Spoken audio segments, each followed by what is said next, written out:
सवाल ये आया है कि ज़ैद व हिंदा की शादी हुई लेकिन रिश्ते में तलखियां पैदा हो गई और गालिबन 4 साल का अरसा गुजर गया। लड़की अपने मैके में है और लड़का खुराकी वगैरह भी नहीं देता और कहता है कि नहीं रखूंगा और तलाक भी नहीं देता। लड़की खुला कराना चाहती है, इसकी क्या सूरत हो सकती है? अगर तहकीक से साबित हो कि लड़का जालिम है, औरत को लटका रखा है बरसा बरस से, न नफका देता है, न हुकूक ज़ौजियत अदा करता है, न कोई ताल्लुक रखता है, तो ऐसी औरत को इजाजत है कि काजी शरीयत यहाँ मुकदमा दायर करे और काजी शरीयत तहकीक हाल के बाद उसके लिए कोई फरमान सादिर करेंगे। शरीयत में गुंजाइश मौजूद है।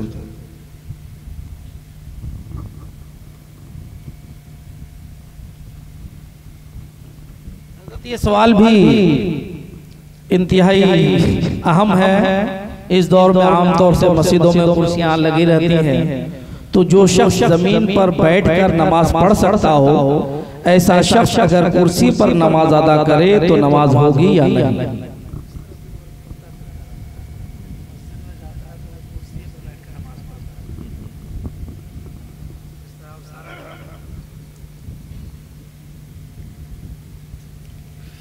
कुछ लोग ऐसे होते हैं कि चलते फिरते रहते हैं लेकिन पाँव को मोड़ नहीं सकते। घुटने में तकलीफ है, डॉक्टरों ने मना कर दिया होता है, पाँव को मोड़ेंगे कोई रग टूट सकती है या शरीर तकलीफ होगी। कुछ ऐसे होते हैं जिनकी कमर में तकलीफ शदीद होती है और वो खड़े होकर न रुकू में जा सकते हैं न सजदा कर सकते हैं। ये मासूम कहलाते हैं। ऐसे मासूमों को इजाजत है कि जमीन पे बैठकर और पाँव फैला नमाज पढ़। और अगर वो मासूम कुर्सी पर बैठकर नमाज पढ़े तो ये भी जायज है। अलबत्ता जमीन पे बैठ कर पढ़ना अफजल है और कुर्सी पर बैठ कर पढ़ना अफजल तो नहीं लेकिन जायज जरूर है। मगर ये इजाजत उस शख्स के लिए है जो अपने घुटनों की तकलीफ की वजह से पाँव को मोड़ नहीं सकता, आजिज है, उसके लिए है। और जिसे ऐसी कोई तकलीफ नहीं, सिर्फ शानदारी के लिए कुर्सी पर बैठ जाता है, तो उसकी नमाज ही नहीं होगी।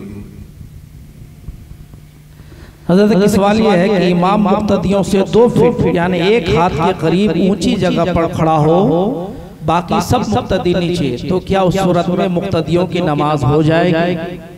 2 फीट तो बहुत ज्यादा होता है,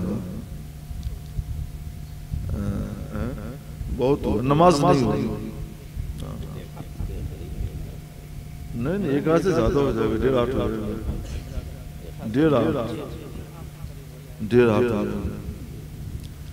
बुलंदी इमाम की 2 फीट ऊंची हो और मुक्तदी 2 फीट नीचे हो तो नमाज नहीं होगी। थोड़ी बहुत बुलंदी हो, नीच ऊंच हो तो वो चलेगा। और 2 फीट की का ऊंच नीच तो बहुत ज्यादा है, तो ये नाजायज है। फुक़हा ने लिखा है कि इक्तिदा की शर्तों में से एक शर्त है इत्तिहादु मकानिल इमाम वल मामूम, इमाम और मुक्तदी दोनों की जगह एक हो। और जब 2 फीट का ऊंच और नीच होगा तो एक नहीं होगा, अलग अलग हो जाएगा। लिहाजा नमाज एक बालिश अगर हो, एक बालिश हो जाएगा। एक सवाल यहाँ यह है, क्या मुसलमान औरतें मांग में सिंदूर लगा सकती हैं? क्या मुसलमान औरतें मांग में पेशानी पर सिंदूर लगा सकती हैं? यहाँ पे औरतें लगाती हैं, मुसलमान औरतें।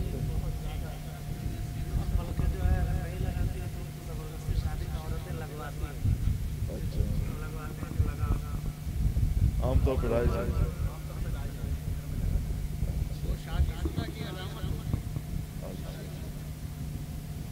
यहाँ असल में हजरत जहाँ तक मेरा भी ताल्लुक बंगाल से है, चूंकि कलकत्ता के अंदर यूपी के भी, बिहार के भी, बंगाल के भी मुसलमान रहते हैं, औरतें हैं। तो बंगाल की जो मुस्लिम औरतें हैं, जो यही प्रॉपर बंगाल की मुस्लिम औरतें हैं, वो मांग में सिंदूर नहीं लगाती हैं मेरी मालूमात के हद तक। लेकिन जो औरतें बिहार से यहाँ आई हुई हैं, वो औरतें अपनी मांगों में सिंदूर भरती हैं, सिंदूर लगाती हैं। यहाँ ये सूरत हाल है। खैर, मुझे अब इसकी तहकीक नहीं है, इसकी तहकीक यहाँ के उलमा करेंगे। हम बतला देते हैं, जहाँ पे मांग में सिंदूर लगाना या सिंदूर भरना आम तौर से मुस्लिम औरतों में राइज हो और उसे देखकर ये न समझा जाए कि गैर मुस्लिम है, तो वहाँ औरतों को, मुस्लिम औरतों को मांग में सिंदूर लगाना जायज है, उसमें कोई हरज नहीं। और जिन इलाकों में सिंदूर लगाना ये गैर मुस्लिम औरतों की पहचान है, शियार है कि दूर से देखिए तो पहचान आए कि गैर मुस्लिम है, तो वहाँ मुस्लिम औरतों को मांग में सिंदूर लगाना नाजायज है। और जहाँ ऐसी कोई पहचान नहीं है तो वहाँ लगाना चाहिए।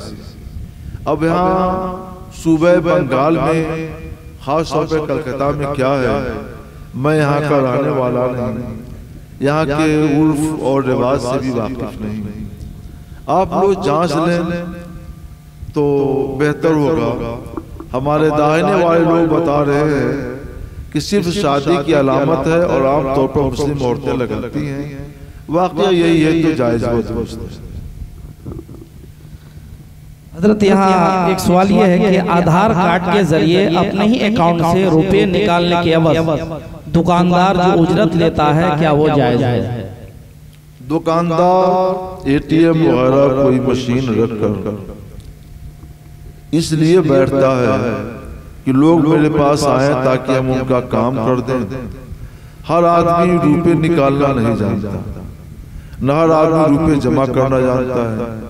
उसके पास मशीन है, मशीन रख कर अपना वक्त लगाकर बैठा हुआ है।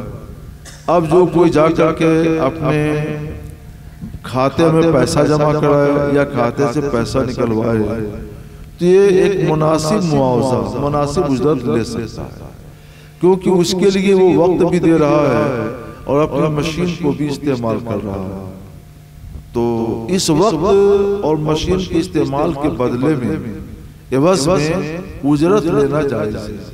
उजरत उतनी ही ले कि उसका काम भी चल जाए और खातेदार को खले नहीं, तकलीफ न हो। बहुत ज्यादा उजरत लेना भेजा है, बजा नहीं। एक सवाल ये है कि मस्जिद के पंखे के लिए चंदा हुआ, अब किसी आदमी ने तन्हा मस्जिद में सारा पंखा लगवा दिया। अब दरियाफ्त ये करना है कि पंखे के नाम पर लिया गया चंदा क्या किसी दूसरे मस्जिद ही के किसी दूसरे मसरफ में इस्तेमाल कर सकते हैं? नहीं, इसका भी हुक्म वही है जो 2 बार मैं बयान कर चुका हूँ। पंखे के लिए चंदा किया गया है तो उसको पंखे ही में इस्तेमाल करें। और अगर पूरी मस्जिद में पंखा लग गया है तो एक पंखा दीवार में लगा दिया, दीवार पंखा लगा दिया, तो उसमें कोई हर्ज नहीं है। और अगर उसकी भी हाजत न हो तो पंखे का चंदा तो चंद ही लोगों ने दिया होगा, उनसे बता दें चंदा किसी ने पंखा लगा दिया, आप कहें तो आपकी ये रकम मस्जिद में फला काम में इस्तेमाल कर दी जाए, वो इजाजत दे देंगे। तो उनकी इजाजत के बाद मस्जिद के दूसरे मद में भी उस रकम को इस्तेमाल करना चाहिए। हजरत, यहाँ एक सवाल ये है कि दीनी प्रोग्राम, जलसा, मिलाद वगैरह के मेंबर से किसी खास शख्स को टारगेट करके दुनियावी मामलात को लेकर जलील करना कैसा है? किसी खास शख्स को टारगेट करके ताना कर देना, तशनी करना, ये उसको चिढ़ाना है। तो चिढ़ाना या किसी का मजाक उड़ाना मुसलमान भाई का ये बेजा अमल है, न चिढ़ाया जाए न किसी का मजाक उड़ाया जाए। ला यस्खर कौम बिकौम, कोई कौम किसी कौम का मजाक न उड़ाए। ये मजाक उड़ाना है। हाँ, दीनी मसला बताया जाएगा, चाहे मिंबर से हो या तन्हाई में, मजमे में हो या आला। तो दीनी मसला बताने में कोई हर्ज नहीं है। अल्लाह की रजा के लिए और उस आदमी को सुधारने और उसकी सलाह के लिए उसको दीनी मसला बता दिया जाए, इसमें कोई बात नहीं है, ये दुरुस्त है। हज़रत एक सवाल ये आया है कि जवान बेटी से वालिद खिदमत लेना, जैसे बदन हाथ वगैरह दबवाना या तेल वगैरह मालिश करवाना, क्या ये जायज़ है? इस जमाने में हम लोग मना करते हैं कि पाँव ना दबवाए और दूसरी इस तरह के काम न ले जिस्मानी। हाँ, बच्ची सेहतमंद है तो उससे खाना पकवा सकता है, कपड़े धुलवा सकता है, कपड़े में इस्त्री लगवा सकता है, ये सब काम अलग रख कर सकता है। मगर बदन दबवाना और इस तरह का काम जिस्मानी लेना ये मना है, इससे बचा जाए। हज़रत महर, निकाह के वक्त जो महर है उसकी कम से कम मिक़दार 10 दिरहम है, मौजूदा वजन उसका क्या होगा? और साथ ही अगर 60 साल पहले महर 786 रुपये मुतय्यन हुआ था, तो क्या आज के वक्त में वही अदा करना होगा या महंगाई के लिहाज से ज्यादा अदा करना होगा? कम से कम महर की मिक़दार रसूलुल्लाह सल्लल्लाहु अलैहि वसल्लम ने 10 दिरहम बताई है। 10 दिरहम का वजन आज के राइज आले वजन से 32 ग्राम 600 कुछ मिलीग्राम है, यानी कुछ कम 33 ग्राम कर लीजिए, कुछ कम 33 ग्राम चांदी, 33, कुछ कम 33 ग्राम चांदी, ये 10 ग्राम चांदी का 10 दिरहम चांदी का वजन है। अब बाजार में उसका जितना दाम बनता हो वो दाम लीजिए। अगर 40-50 साल पहले वही चीज उतने ही रुपये मुकर्रर हुए थे और आज अदायगी हो रही है तो उतने ही अदा करेंगे जितना मुकर्रर हुआ था, उसमें कोई इजाफा औरत नहीं करा सकती। ये तो सवाल का हुक्म हुआ, मगर ये जो हुआ और हो रहा है ये बहुत नामुनासिब है, गैर मुनसिफाना तरीका है। हमने बहुत जगहों पे बज़्म सवाल जवाब में शिरकत की, तो ये तो सवाल आता है कि महर कम से कम कितना होता है, या ये सवाल आता है जो अभी आया, ये कोई नहीं पूछता है कि महर ज्यादा ज्यादा कितना होना चाहिए, ये कोई नहीं पूछता। क्यों नहीं पूछता है कि सवाल जवाब की बस मर्द काम करते हैं, औरतें इसमें आती नहीं है, तो मर्द अपने मतलब वाली पूछ लेते हैं और औरतों को कोई ख्याल ही नहीं करता है। औरतें इधर बेचारी सुनती भी होंगी तो वो मजमे में आ नहीं सकती।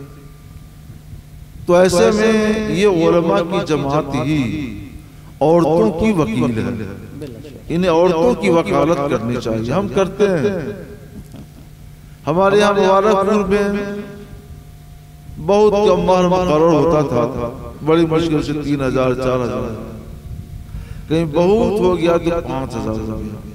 बहुत पहले मैंने ऐलान किया कि 11000 से कम नहीं होना चाहिए, तो खैर 11000 हो गया।